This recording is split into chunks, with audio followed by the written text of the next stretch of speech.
contra os Solimões. Duas águas desembocam numa só. Grandes águas.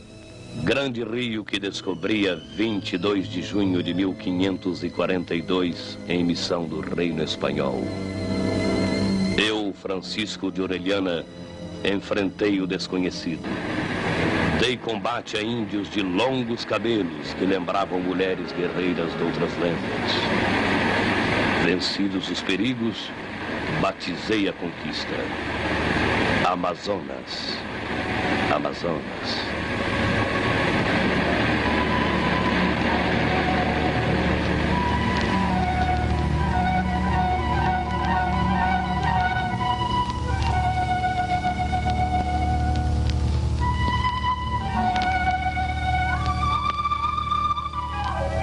Inferno Verde, Paraíso Verde. Eis a clássica Amazônia onde se pensa no passado. Nas cobras gigantescas, nos peixes mágicos, no mundo exótico criado pelos primeiros viajantes, cuja imaginação se exaltou diante das terras descobertas pela Espanha e que mais tarde passaram a integrar o Reino de Portugal.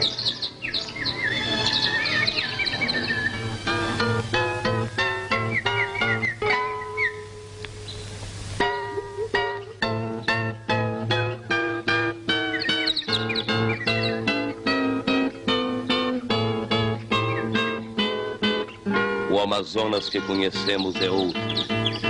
Um Amazonas de hoje, maior estado do Brasil, onde o homem já fixou suas raízes e luta para desenvolver sua civilização.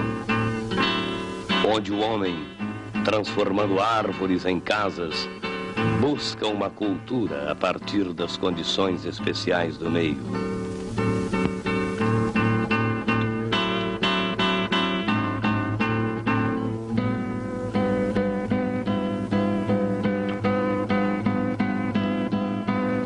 O senhor veio da onde? Do estado do Pará, de Castanhal, Estrada de Ferro de Bragança, em 1956. E na companhia do Dr. Rui para trabalhar na estrada de Manaus e Taquatiara. Não deu certo, eu voltei para Manaus, estive empregado na usina Vitória, trabalhei a opção de tempo na usina Vitória, na refinaria, trabalhei em Caracaraí, trabalhei em Porto Velho, trabalhei em Alto Rio Negro, no Rio Aracá, tirando Piaçaba com o velho Albino, com o Dr. Ruiz, desembargador. E lá vim para Manaus, tornei a me empregar de novo. Aí tornei a trabalhar nessa estrada daqui de Manaus e Taquatiara até terminar. Fui cortar juta em Manacapuru. Tornei a vir trabalhar nessas estradas por aqui. Agora estou aqui nesse terreno do seu Pedro. E vai voltar? Estou com vontade de voltar para Icaracaraí, agora fim desse mês que nós estamos agora. Se der certo, lá em Icaracaraí eu fico. E se não der, eu volto e vou a Belém. Porque meus irmãos chegaram agora aqui e eu sou o mais velho dos homens. Nós somos 9 herdeiros. O caso é que meu pai deixou 2 terrenos para nós. E eu sou o irmão mais velho, eles querem minha assinatura para vender os terrenos, porque nosso terreno não dá mais lavoura por aqui, dá. Boa, dá só se for para adubar terra, para plantar pimenta do rei. Eles estão com vontade de vender para o japonês lá, parece por 2 milhões, por 3. E querem minha assinatura, porque sem minha assinatura eles não vendem. E aqui eu não fico, porque o senhor está vendo, dá um carvãozinho desse, se planta uma coisa não dá, e outra aqui eu não tenho terra para mim mesmo, né? Se eu tivesse um terreno meu, assim, qualquer coisa, porque eu nasci e me criei nesse serviço de roçado, plantar maniva, fazer farinha, tudo isso eu sei fazer. Corta!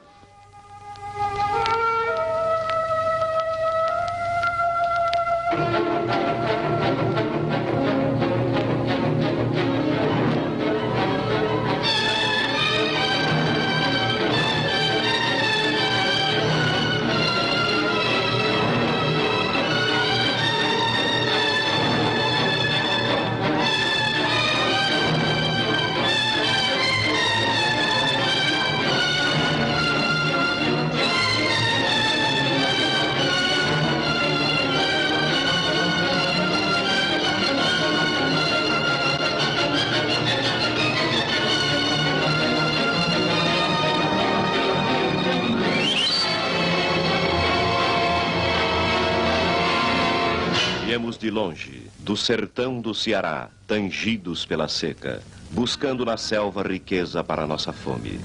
A esperança estava nas árvores que os índios cambebas haviam descoberto. Nas grandes árvores perdidas que sangravam uma estranha mistura. Árvore seringa que davam ouro branco, ouro sonho, ouro negro, ouro elástico. Era o ciclo da borracha.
A ambição que gerou a conquista que gerou o extrativismo onde os caudilhos fixaram suas leis homicidas, o extrativismo que gerou as súbitas fortunas de aventureiros dos quatro cantos.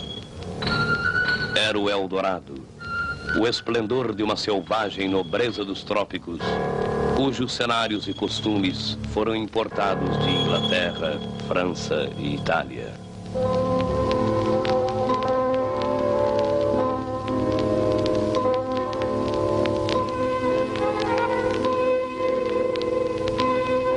A borracha do Amazonas dominou o mercado mundial no encontro do século XIX com o século XX. Os ingleses, porém, transplantando mudas da seringa para jardins botânicos de Londres, recriaram o produto na Ásia. Começara uma concorrência fatal. Queda dos preços, do consumo, consequente queda da exploração, queda dos reinos, desespero das ambições, o orgulho ofendido, falências. A falta de planejamento encerrava mais um ciclo econômico do Brasil passado.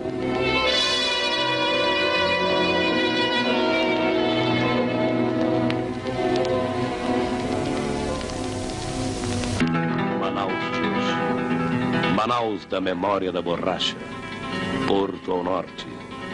Limite de outras Amazônias. Manaus que ressurgiu mais lenta e realista. Manaus à espera que o Amazonas seja incorporado ao Brasil, não como uma peça acessória, mas como agente do nosso processo econômico.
A juta, a madeira, o guaraná, a borracha, eis as principais culturas de hoje.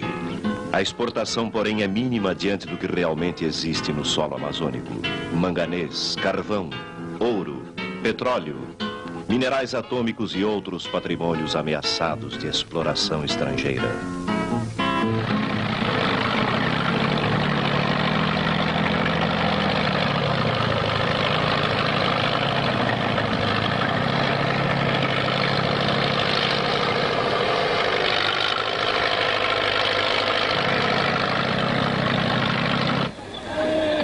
Mas enquanto se pensa no futuro, A realidade do presente faz pensar no mais remoto passado. Um estilo de trabalho que, no dizer do professor Arthur Reis, faz da Amazônia a região mais subdesenvolvida do país.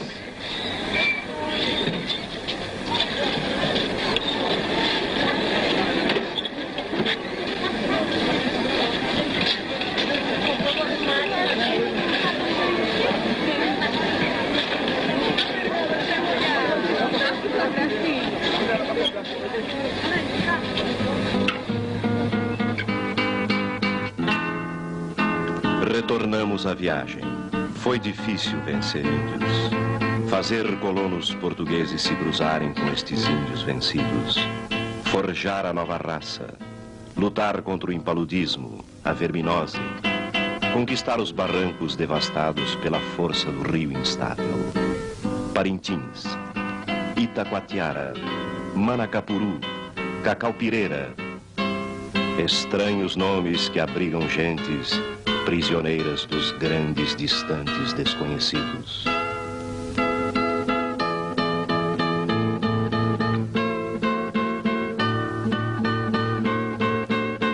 Dos grandes distantes demais para apenas 800.000 pessoas que ainda vivem da mais rude agricultura, da pesca, do diluído artesanato indígena, apenas de uma vontade inconsciente de sobreviver. População que necessita de condições humanas de cultura, moradia, saúde.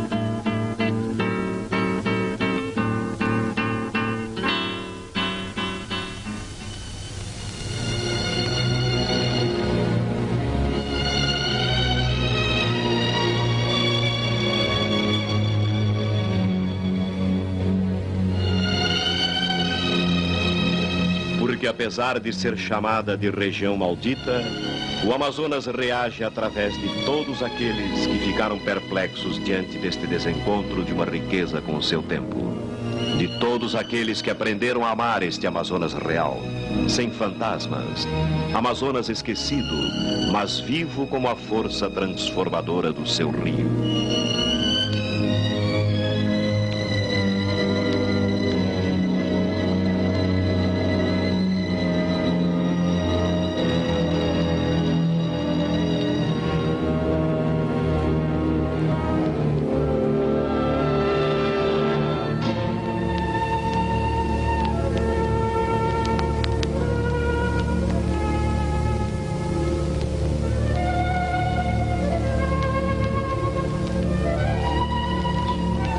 Dos teus vários ouros, dos teus múltiplos rios, teus negros meandros na selva, pelo teu universo que o teu homem enfrenta para conquistar e dele se prover, e dele viver, e que só a teu homem deve pertencer, de tudo isto, Amazonas, te fazes canto e símbolo de um novo mundo.